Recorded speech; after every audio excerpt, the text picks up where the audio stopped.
자, 오늘 밤 본문 15절을 가지고 새 하늘과 16절을 가지고 새 하늘과 새 땅 새 예루살렘 성은 어떤 곳일까? 19번째. 제가 다음에 22장 20번째로 다음 시간에 마감을 하면서 계시록 4장으로 가겠습니다. 그렇게 여러분이 아시고 오늘 이 한 절이지만 세 부분으로 나눠서 이 시간에 전하려고 합니다. 자, 16절을 보니까 나 예수는 그랬어요.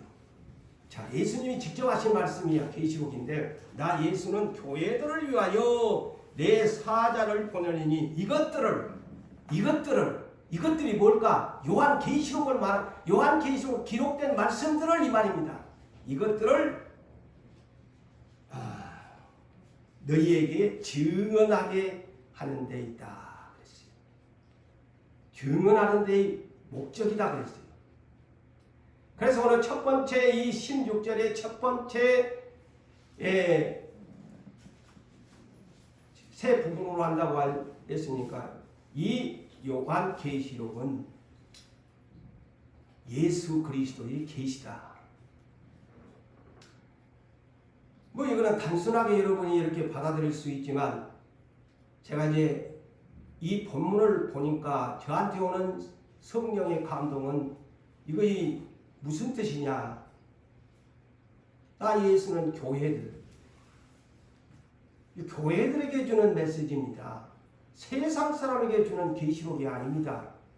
오늘날 예수를 믿고 이제 재림을 기다리는 사람들에게 어떻게 너희가 준비해야 할 것이 요한 계시록입니다. 자, 이거 보면 제 이 설교를 들어보면 이해가 돼요. 세상에 복음을 전하는 소리가 아닙니다.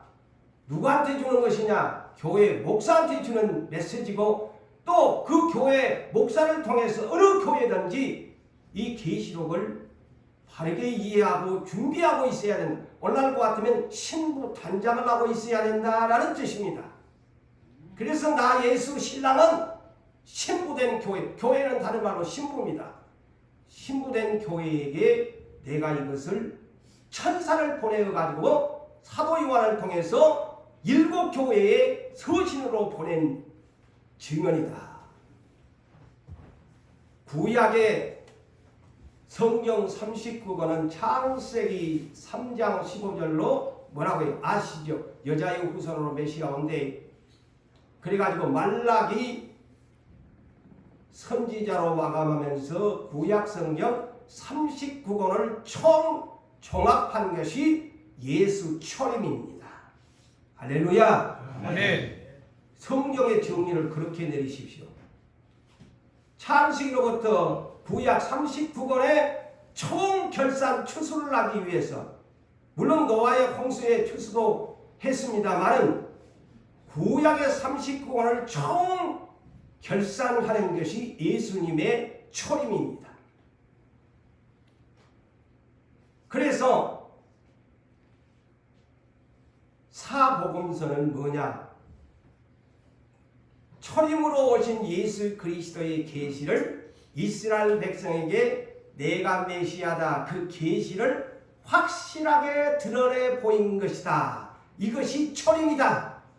자, 계시와 초림이 다릅니다. 계시란 것은 아직 비밀이 뚜껑이 안 열렸다는 뜻이에요. 쉽게 얘기하면. 그래서 그렇게 여러분이 이해를 하세요. 그러니까 예수님이 초림은 구약시대에 많은 선지자들이 나에 대해서 증언했는데 이제 내가 그 계시의 주인공이야. 이스라엘에 내가 나타났다. 그런데 죽여버리지 않아요. 참 비극이지요. 이 성경의 역사를 보면. 계시가 확실하게 이스라엘 백성에게 드러내 보여졌는데 지도자들이 대제사장 장로들 서기관들이 죽이게 만들어버리잖아. 이거 충격적인 사실 아닙니까? 그것이 초림 예수예요. 그 성경 구약의 정의입니다. 그런데 요한 계시록은 뭐냐? 자, 사복음서는 예수님의 행적을, 초림의 행적을 기록한 마태, 마가, 누가, 요한. 그래서 예수님의 초림을 소개한 계시를 오프닝을 시켜준 것이 바로 복음서입니다. 이해를 그렇게 하세요. 그러면 마지막 신약 27권 중에 마지막 요한계시록이 뭐냐? 1장 1절에 답을 줍니다. 분명하게 예수 그리스도의 계시라. 계시는 아직 확정된 것이 아닌 비밀로 담겨진다는 뜻입니다. 예? 계시라는 것이 바로 그거예요. 묵시나 계시나 애언이나 똑같은 말이죠. 그래서 뭐라고 합니까? 예수 그리스도의 계시라. 하나님이 그에게 곧 예수에게 주사 반드시 속히 일어날 일들을 보세요. 속히 일어날 일들을 반드시 그 종들에게, 그 종들이 누구야? 천사가 아니고 지상에 있는 모든 교회 종들에게 보이시려고. 그래서 오늘날 지상에 있는 모든 교회는 마지막 시대라고 깨닫는 목사들은 계시록을 기도하면서 깨달아야 돼요. 그이 교회 목회자의 사명입니다. 그것도 모르고 자꾸 복음에 씨만 뿌리면 안 돼. 마지막 시대라고 깨달았다면 계시록을 놓고 기도해야 돼요. 마지막 시대의 종들. 뭐라고 합니까? 그의 천사를 요한 사도에게 그 1장 1절에 그래서 보냈다. 그러면서 계시록 1장 11절에 자, 사도 요한에게 너는 보는 것들을 두루마리에 써서 곧 요한 계시록을 그때 당시 두루마리로 만들어 써서 7 교회에 보내라.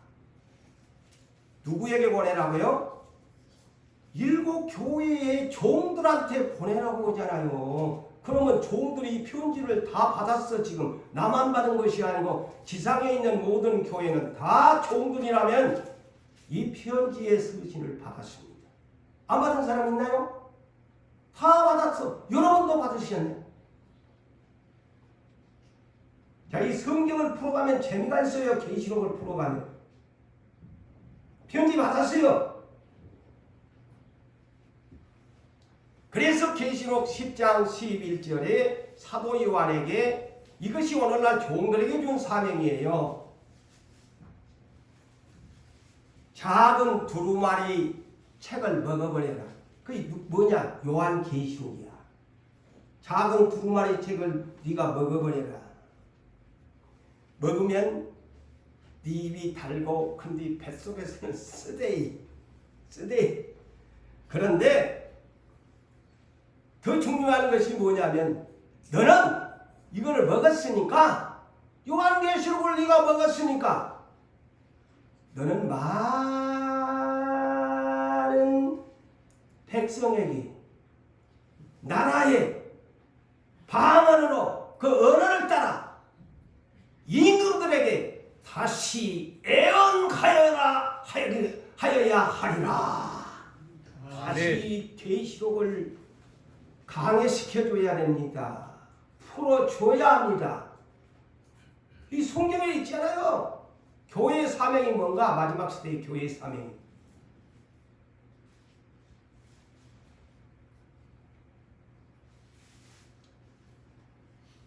그러면서 계시록 22장 6절에 기억이 난가 몰라. 내가 그때도 이 문제를 풀어주었는데 22장 6절에 이 말은, 이 계시록의 이 말은 신실하고 참된지라 주 곧 선지자들의 영, 애언의 영이 하나님이 그의 종들에게, 자, 그의 종들에게 누구? 오늘날 교회 맡은 모든 교회의 교역자들에게, 더 구체적으로 말하면 반드시 속히 되어질 일들을 보이시려고 그 천사를 보냈다. 자, 그렇다면 시대에 외치는 자 많이 있는데, 지구촌에 수많은 교회들이 많이 있는데, 과연 이렇게 계시록을 가지고 마지막 시대라고 하면서 가만히 두어야 하느냐?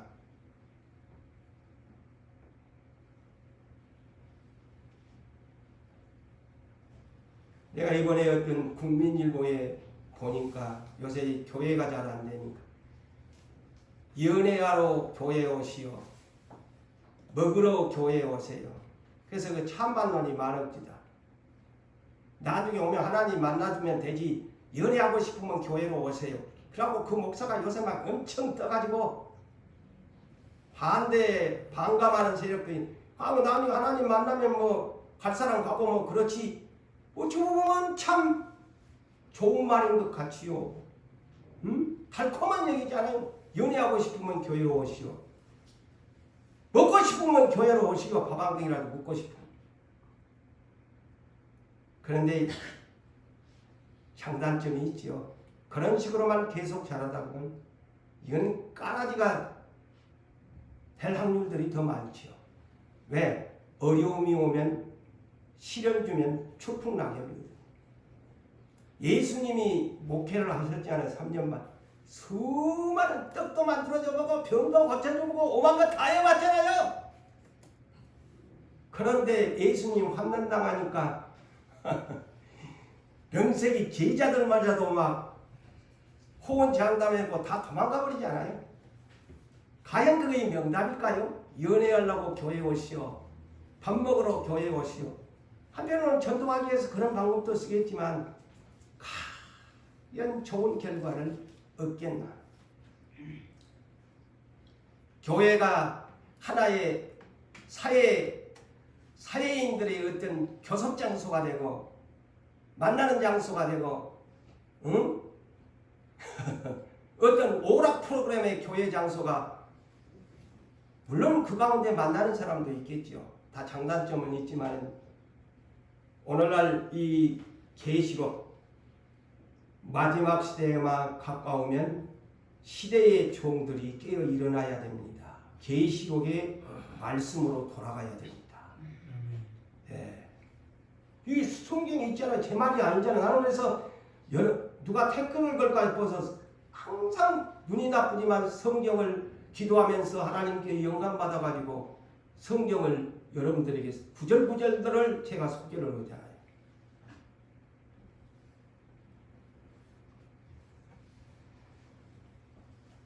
그러면서 이제 계시록 22장 10절에는 뭐라고 합니까? 이 두루마리 예언의 말씀을 임봉하지 마래.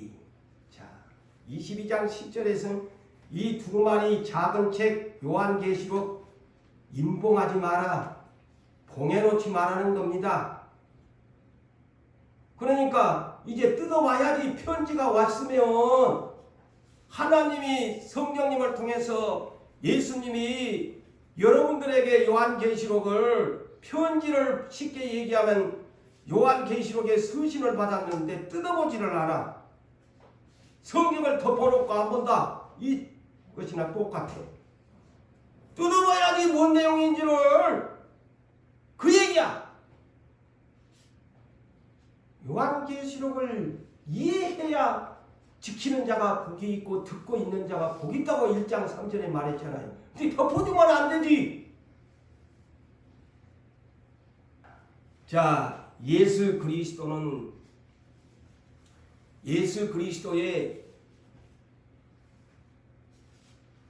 교회라는 것이 뭐냐? 예수 그리스도의 교회다. 다 지상에 있는 교회는 그렇게 예수 그리스도의 교회다. 교회라는 것이 뭐예요? 쉬운 얘기로 단어적으로 풀이하면 성도들의 무리를 교회라고 합니다. 응? 성도들이 모이는 무리를 교회라고 말을 해요.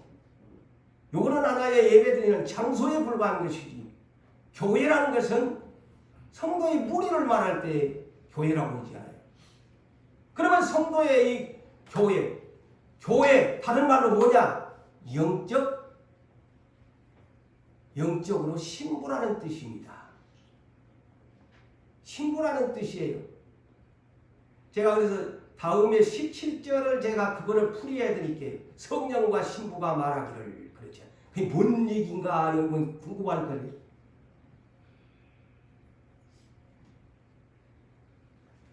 그래서 예수님이 비유적으로 알아들으라고 깨달은 사람은 마태복음 25장 1절로 열처녀의 비유, 천국은 마치 뭐가 같다? 신랑을 맞으러 나간 열처녀와 같다. 그런데 슬기로운 다섯 처녀는 신랑을 맞이해. 그렇지만 미련한 다섯 처녀는 신부의 예비 신부의 자격을 가졌는데 신랑한테 컷오프가 되는 거야. 컷오프가 되는 거야. 낙제생이야. 근데 오늘날 참 그거는 얘기적으로만 오늘날 쉽게 그걸 받아들이는데 컷오프 될 사람들이 2분의 1이 돼버리잖아요. 충격을 받아야 돼요.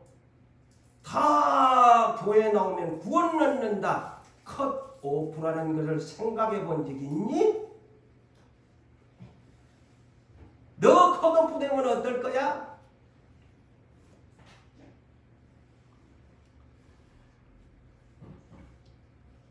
예수 그리스도의 교회의 시작의 근원은 어디에서 시작됐나요? 분명히 제가 그러면 예수 그리스도 교회의 시작의 근원은 어디에서 시작됐나?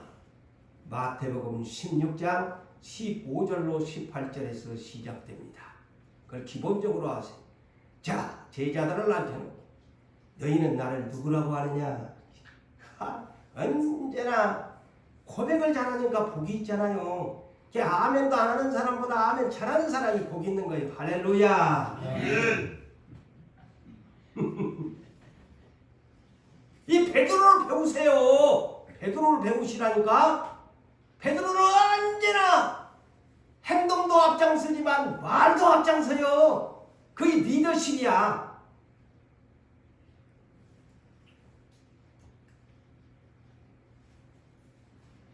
너희는 나를 누구라고 하느냐? 그러니까 시몬 베드로가 주는 그리스도여 살아계신 하나님의 아들이 신이다. 바요나 시몬아. 바요나. 바자는 아들이라는 뜻이 히브리어예요. 요나의 아들 시몬아 이 뜻이 바요나. 요나의 아들 시몬아. 복이 있더라. 왜 복이 있나? 네가 혈육 때문에 안 것이 아니고 하늘에 계신 내 아버지께서 너에게 알게 하신 것이니 네가 복이 있다. 보세요. 말 한 자리 잘해가지고요. 그것만 복이 있다고 그랬나요? 아이고 엄청난 것을 받아. 이것 때문에. 네 이름 이제 베드로라고 해라. 응? 베드로라고 이름까지 바꿔줘. 아이고 돈 안 들고 철학관에 가면 돈 들고 이름 바꾸는데 이 양반은 그냥 말 한 번 잘해가지고 어머니야 하나님이 이름까지 주시네. 아이고 땡 잡은 거야. 베드로라고 반석이라고. 지 이름은 시몬은 듣다. 듣는 자는 뜻이잖아요. 그런데 갈대 같은 사람이 됐잖아요. 과거가. 근데 네 앞으로 갈대같이 살지 말고 듣고 그냥 조금만 바라보면 흔들리 갈대같이 하지 말고 너 꼼짝깔짝도 안 하는 반석이 되래. 새반석 기업 여러분들 그 이름 누가 지어줬나요? 그거는 알고 사세요? 베드로라고 이름 지어주셨잖아요. 그런데 헷갈리면 안 되지. 흔들 뿌리가 뽑힐라 말라 그냥 요리 달아보고 저리 달아보고 이리 붙었다 저리 붙었다 그러면 안 돼. 이름값을 해야지. 다 이름 똑같이 이름 지어준 거 아니요. 여러분이 육체의 부모가 이름 위에 하나님이 주신 이름을 갖고 살잖아요.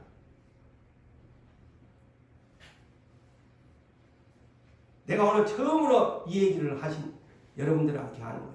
이름값 해라. 이름값 해라. 그러면서 이 말한 말이 잘해가지고 이름 얻었지요. 이 이름 반석 위에 내 주님의 교회를 세워주겠대. 할렐루야. 아멘. 응? 음부의 권세가 이기지 못하는 교회를 세워주겠대. 그러면서 또 무엇을 보너스로 주느냐? 너한테 내가 천국의 열쇠를 주겠다. 어머나 수지 맞아버렸네. 말하면 잘하니까 이래요. 이래. 근데 그렇게 말 아껴갖고 뭐 할래요? 하나님 앞에 예배 드릴 때. 이 예배라는 것은 하나님 앞에 말 아끼지 말고 입으로 고백하고 시인하는 거예요. 천국의 열쇠가 뭐냐? 네가 땅에서 무엇이든지 매면 하늘에서도 메어질 것이고 네가 땅에서 풀면 하늘에서도 풀어질 것이다. 그게 뭐냐? 그래서 베드로가 수제자라는 자격을 여기서 얻은 거예요. 다른 제자한테는 천국 열쇠 안 준다고. 그래서 수제자야. 천국 열쇠의 키를. 그러면 이 천국 열쇠라는 거 이게 뭐냐? 마태복음. 그래서 성경을 알아야 돼. 마태복음 18장 18절에서 20절에 보면 이런 말씀이 있습니다. 무엇이든지 너희가 땅에서 매면 하늘에서도 매일 것이요. 무엇이든지. 우리 답을 풀어주잖아요. 예수님이. 무엇이든지 땅에서 풀면 하늘에서도 풀어지리라. 아니 이것이 아까도 16장 18절에 19절에 그랬는데 아니 똑같은 말씀이네. 주님이 이렇게 말씀합니다. 그러면 진실로 다시 너희에게 이르노니 풀어주잖아. 응? 너희 중에 두 사람이 땅에서 합심하여 무엇이든지 구하면 하늘에 계신 내 아버님께서 그들을 위하여 이루게 하십니다. 이루게 해주신대. 그리고 두세 사람이 내 이름으로 모인 곳에는 곧 교회를 말합니다. 두세 사람이 있는 교회는 두세 사람이 모인 곳은 곧 내 백성이 있는 교회라는 것을 가르쳐 줍니다. 그래서 베드로에게 교회를 세워주겠다는 천국의 열쇠. 네가 모세가 기도하니까 열어지잖아요. 엘리야가 기도하니까 열어지잖아요. 3년 6개월 비가 아주 오고 그 천국의 열쇠 가진 사람이라고 그래요. 응? 이런 권세를 베드로가 예수님으로부터 약속을 받습니다. 그래서 교회의 시작 그렇게 됐지요. 예수님이 아까 제가 구약성경 39권을 종합 결산 안곡과 쭉정이로 이스라엘을 심판하러 오신 거야. 그래서 추수한 일꾼 필요하되 추수한 일꾼 적대 그 얘기가 이제 이해가 되지요. 무슨 얘기인지 이제 감이 오지요. 제자들한테 그러잖아요. 추수한 일꾼이 적대. 추수해버리잖아요. 내가 이렇게 한다고 2단 3단 성경에가 있는데 2단 3단 하면 안 되지. 잘못 깨달은 사람들이 그렇게 얘기할 거예요.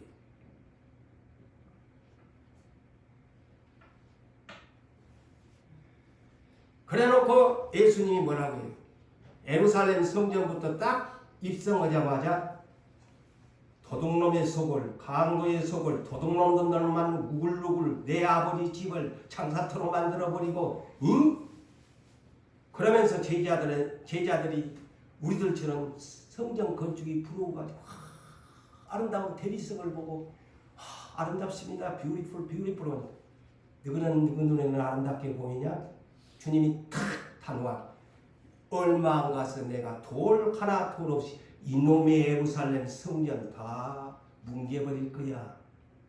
없애버리잖아요.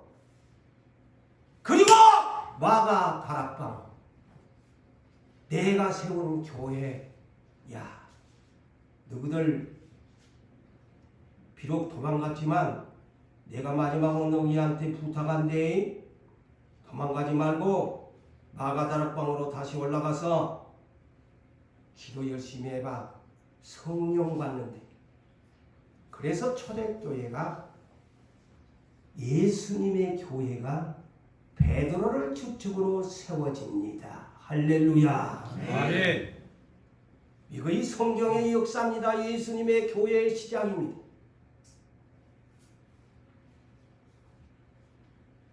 그래서 예수님은 교회의 머리가 되십니다. 교회의 머리라는 것을 인정하십니까? 아멘. 자, 오늘 밤 여자분들은 이해를 하시고 이 성경이가 있으니까 어쩔 수 없이 제가 인용하면서 예수님과 우리 영적 신부들 교회와의 관계를 설명하기 위해서 부득불 제가 에베소서 5장 22절에서 24절에 있는 말씀을 소개합니다. 아내들이여 자기 남편에게 복종이라는 단어를 사용합니다. 순종이 아니고 복종, 하기 싫어도 해야 할 때 복종이라는 단어를 사용합니다. 순종과 복종의 개념에 다른 차이가 있어요. 복종은 하기 싫어도 해야 돼. 예수님을 십자가에 빌립보서 2장 8절에 뭐라고 해요? 십자가에 죽으라고 하니까 복종하셨느니라. 그 단어를 사용했잖아요. 이게 순종 사용할 때가 있고 복종 사용할 때. 아내들에게 혹은 네 남편 자존심 상하지만 네 남편한테 복종하라. 어떻게? 죽게 하듯 너희 예수님께 하듯 하라. 과연 그렇게 하시나요? 그렇게 하시는 분들은 그 아이프야. 아주 뷰티풀 아이프야. 남편한테 그렇게 성경대로 사는 분들입니다. 이 말씀을 하면서 뭐라고 해요? 이는 남편이 아내의 머리됨 것 같이 그리스도께서 교회의 머리됨 같음을 소개하면서 이렇게 합니다. 교회의 머리가 누구냐? 그리스도다. 그렇다면 영적으로 이 자리에 있는 사랑하는 교회 여러분들이요, 여러분의 영적 남편이 누구냐? 예수 그리스도. 그분이 우리의 머리라는 거예요. 머리가 하라 그러면 해야지. 머리 컨트롤 타워가 하는데 이렇고 저렇고 큰일 안 하니 하면 되겠습니까? 그러므로 교회가 그리스도에게 하듯 아내들도 범사의 모든 일에 남편에게 복종해야 된대. 이렇게 말씀을 합니다. 그러므로 교회의 머리는 목사도 머리가 아니고 여러분들도 머리가 아니고 장로님들도 권사님들도 교회 머리가 아니고 누구? 예수 그리스도. 그분의 지시를 따라야 돼. 하기 싫어도 복종하셔야 돼.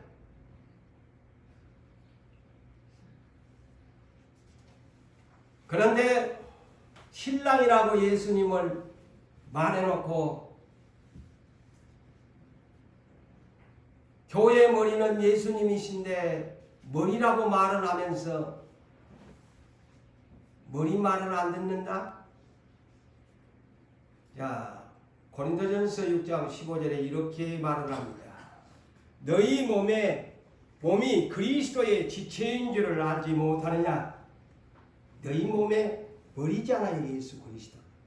여러분들의 몸의 머리가 이 컨트롤 타워가 예수라는 거예요.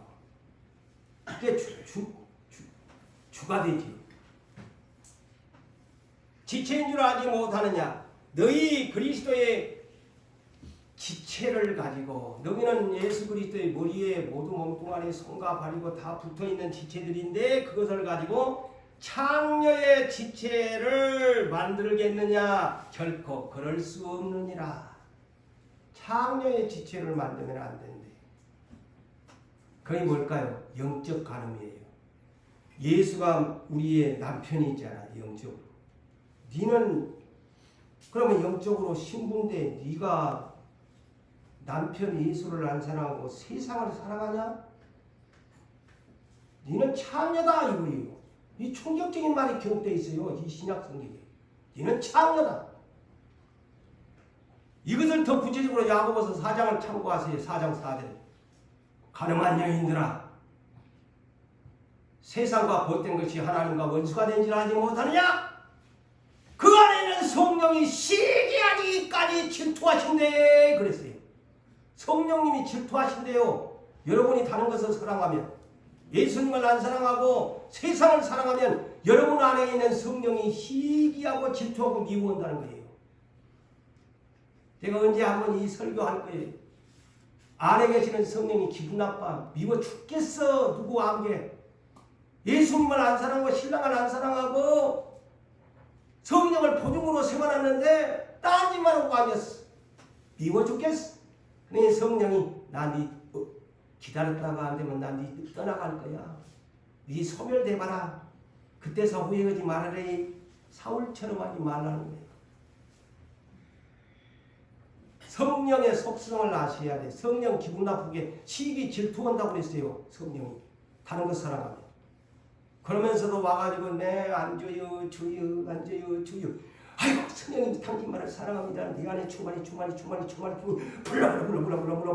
해가지고 성령님을 달기고 다 떠나가시면 안 돼. 당신 없으면 못 살아 하고 성령님 당신만을 나는 사랑합니다. 나의 남편 예수님을 사랑하기에 내 안에 와 계시는 성령님을 나는 진실로 사랑합니다.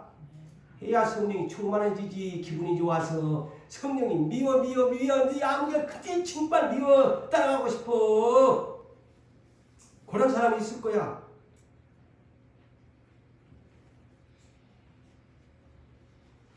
그래서 고린도전서 6장 19절에 네 몸뚱아리가 네 건 줄 알아? 네 값으로 샀대. 네 착각하지 마라. 네 값으로 산 거야. 너그 신랑이 너를 산 거야. 예수가. 근데 네가 착각하고 네 몸뚱아리 네가 네 몸뚱아리로 착각하고 내가 벌었으니까 내 거다고 네가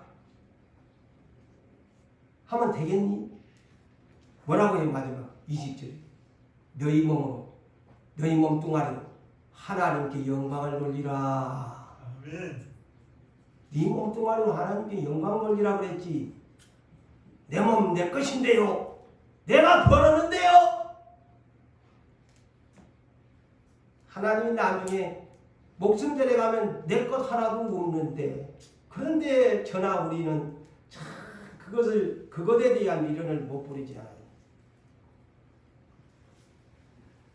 자, 교회의 머리는 예수 그리스도, 그 질서입니다. 질서. 가정에서도 성경은 질서를 지키라고 하잖아요. 잘났든 못났든 돈을 못 벌어도 네 남편, 네 육체적인 남편 복종해라. 그리고 영적인 남편 예수께 복종해라. 교회의 머리는 예수 그리스도께 복종하고 가정의 머리 남편에게 복종해라. 그게 그 와이프다. 응? 그래서 고린도전서 11장 3절에 뭐라고 그래요? 질서를 말하잖아요. 여자의 머리는 남자요. 남자의 머리는 누구? 남자의 머리는 누구? 예수 그리스도. 그리스도. 그리스도의 머리는 누구? 하나님. 이거 질서야. 이것을 우리는 성경을 가지고 있는 분들은 이 질서를 파괴하면 안 돼. 질서를.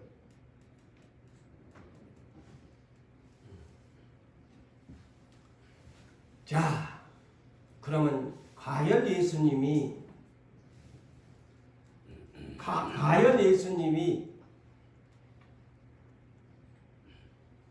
천상에서도 머리가 되실까? 교회 머리라고 했는데 계시록 5장 6절 2절은 그걸 발견했어요. 앞으로 또 계시록 5장에 가면 더 구체적으로 하겠습니다만 계시록 5장에 어린 양이 보좌 가운데 서 계시는데 6개 달린 스랍천사들과 24 장로 사이에 탁 어린 양 예수가 계시는데 서 있는데 어린 양의 모습이 일찍이 죽임을 십자가를 주시고 일찍이 죽임을 당하신 그 어린 양이야. 보니까 사도 요한이 환상해 보니까 아이고 지난날에 그분이시네. 근데 그분이 여기에는 머리라는 말은 없는데 7 뿔이 달렸더라. 야, 뭐 뿔이 어디에 달립니까? 머리가 달리지. 저는 이것을 발견했어요. 7 뿔이야. 자, 초식동물로 비유하자면 하나님이 영감을 저한테 주는데 이 뿔, 7 뿔, 영어로 7 horns, 7 뿔인데 초식동물 보면 숫꽃에게 소도 달렸고 말 같은 거는 없지만 양이든 염소든 보면은 뿔이 달렸어요. 그런데 이 뿔이 뭐냐면 힘을 나타내요.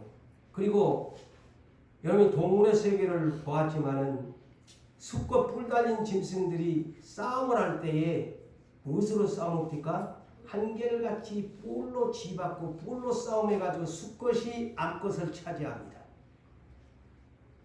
예? 나중에 한번 보세요. 숫꽃이 암컷을 차지하기 위해서 숫꽃끼리 이 뿔 갖고 싸움해가지고 이긴 자가 종자를 씨앗을 퍼뜨립니다. 초식동물이. 주님은 어린 양이라고 그랬잖아요.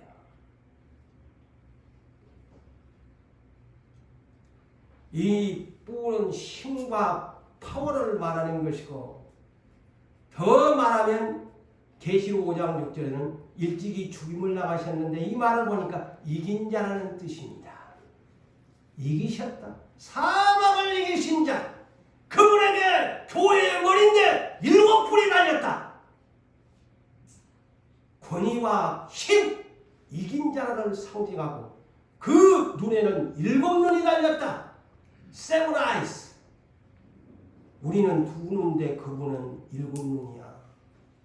그 7 눈이 뭘까? 보니까 땅에 보내심을 받은 성령님의 눈, 7 영, 7 스피리츠, 7의 영 성령. 그러면 이거 7의 영이 뭐냐? 계시록 4장 5절에 7 등불, 7 lamps. 등불이다. 그러니 이 예수님의 7 뿔과 다른 말로 7 뿔을 말하면 멸류관이죠. 힘있는 멸류관을 쓰신 분을 상징하고 머리에는 멸류관을 쓰신 분이시고 나중에 이제 계시록이 뒷부분에 가면 금멸류관을 쓰시고 계신다고 했어요. 계시록 19장을 보면 그 뿔이 뭐냐? 금멸류관. 그 권위 누가 상상할 수가 없지요.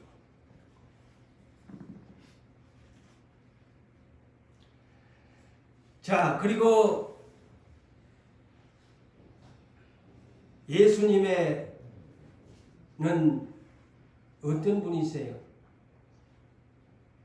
힘만이 아니라 교회 머리가 될 뿐 아니라 왜 교회 머리가 되느냐? 계시록 1장 20절에 이미 말씀을 했잖아요. 내 오른손에 7 촛대, 7 별이 있다. 7 별이 뭐냐? 교회 7 사자들이다. 오늘 목회자들이다. 교회 종들이다. 다 내 손 안에. 머리 안에, 교회 머리 대신 예수님의 오른손에 다 지상에 있는 모든 교회의 종들은 내가 그 머리 위에 있다. 그걸 지금 말해주는 거예요. 그리고 7 금촛대다 그랬어요. 7 금촛대. 영어 번역은 보니까 7 golden lampstand 그랬어요. lampstand. 금촛대. 교회를 금촛대라고 계시록 1장 20절에 그렇게 말을 하죠. 예수님이 모든 교회의 머리가 되신다. 교회 모든 종들도 안에 있다. 오른손 안에. 모든 교회 일곱 교회도 내 손 안에 있다. 그렇다면 여러분, 이 계시록에 특징이 있어요. 일곱의 숫자가 너무너무 많이 등장합니다. 일곱의 숫자가 등장하지.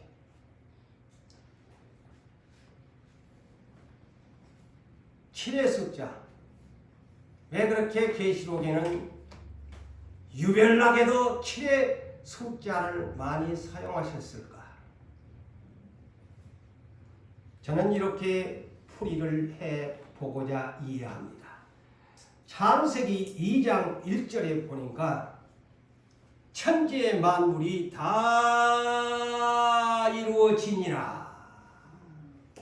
하나님이 그가 하시던 일을 일곱째 날에 마치시니, 하시던 일을 일곱째 날에 마치시니, 그의 하시던 모든 일을 그치고 일곱째 날에 안식하셨느니라 하시니라.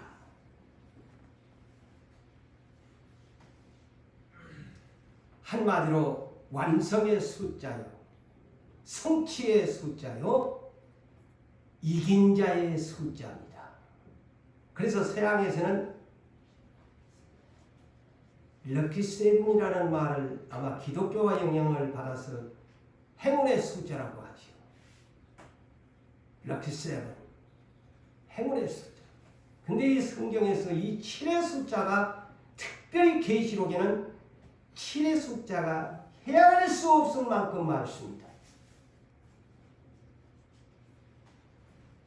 그래서 계시록 21장 6절에도 새 하늘과 새 땅 새 예루살렘 성을 다 완성시켜 놓고 주님이 뭐라고 해요? 내가 이루었도다. 완성. 거처를 예비하러 간 주님이 영적 신부들을 부활시켜서 함께 살 새 하늘과 새 땅을 완성시키셨다는 겁니다.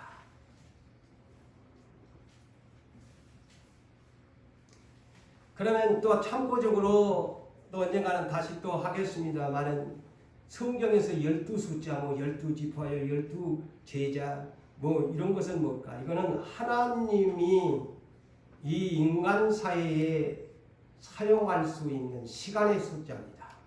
하루의 시간도 10일로 시작해서 10일로 끝납니다. 하루도 1년도 12달로 다시 돌아갑니다. 이는 하나님이 시작과 마침이라는 뜻입니다. 그래서 참고적으로 7의 숫자는 하나님 완성과 성취와 이기셨다라는 것이 7의 숫자고, 12의 숫자는 시작과 마침을 뜻하는 시간적인 숫자다. 하나님의 시간의 숫자다. 여러분들이 그렇게 이해하시면 되겠습니다. 그래서 이 일곱 교회, 자, 이 일곱 교회는 계시록에는 일곱 교회만 이렇게 기록되어 있는데, 이것은 간단한 7가지로만 생각하면 안 돼요. 모든 지상의 교회에, 우리 주님이 머리가 되시는 교회에 그분이 머리가 되시면서 지구촌에 있는 모든 교회를 일컬어 7 숫자로 그렇게 기록한 것입니다. 여러분들이 그렇게 이해하시면 됩니다. 그래서 7눈, 완전하신 눈, 응? 완전하신 눈, 7뿔 완전하시고 누가 심히 감히 따라할 수 없는 그러한 권능의 힘을 7뿔, 누가 예수와 뿔로 다루어서 일자 있느냐, 이겁니다. 그리고 7인, 작은 두루마리째, 그것이 요한 계시록에 대한 어린 양이 2마리를 인공된 것을 떼는 순간부터 재앙은 시작됩니다. 그게 프로그램입니다. 계시록 5장부터 이제 그 다음에 7 나팔 재앙이죠. 7 대접 마지막 하나님의 재앙. 참 무서운 시대가 지금 기다리고 다가옵니다. 감당할 수도 없습니다. 그 시대가 가까오기 전에 오늘날 이제 이 비밀을 조금씩 우리가 알면서 준비하자는 것이죠. 깨어 있어야 된다는 것이지요. 교회의 머리 대신 예수님의 지시를 농담으로 듣지 말고 계시록에 이런 프로그램이 돼서 이 프로그램이 하나씩 오프닝이 되면서 열려질 것인데 이 계시록을 모르고서 어떻게 마지막 재림을 기다린다고 하느냐 이 말입니다. 이스라엘처럼 그런 백성이 될래 초림 때 여러분 상상해 이스라엘 나라에 120명이 뭡니까 남은 사람 그 나라 전체 충격적이잖아요. 노아 시대 때에 그런데 8명밖에 없잖아요. 소돔 땅에 유황불 모델로 돋보기로 해줬는데 3사람밖에 못 구원받잖아요. 한 농담으로 듣는다니까 그걸 그냥 옛날 지나간 일로. 예수님이 오셔가지고 야 2사람이 매갈다가 하나는 내려가면 다가 땅에는 떨어지고 저 밭에 가갖고 2사람이 이러다가 하나는 쭉 올라가고 하나는 떨어지고 누구 농담으로 듣냐? 그렇게 된대. 경각심을 가져야 돼요. 경각심.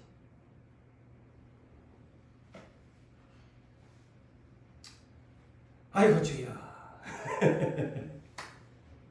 오늘 본장을 갖고도 이래 또 하다 보니까 하나님이 막 이렇게 주니까 안 할 수가 없어. 내가 받아 적으니까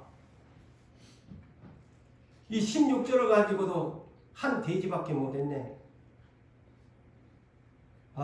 다음 시간까지 이걸 다 끝내야 되는데 오늘은 이 정도로 하고 또 지루하면 재미없으니까 다음 시간에 2번째 단계로 그렇게 다윗의 자손과 뿌리에 대해서 다음 시간에 또 광명한 새벽불이 뭔가 또 알아야 될 거 아니에요. 응? 3가지를 알아야 될 것 아니에요. 자, 여러분들이 이 점을 기억하시면서 우리 예수 잘 믿읍시다. 네. 그리고 준비합시다. 네.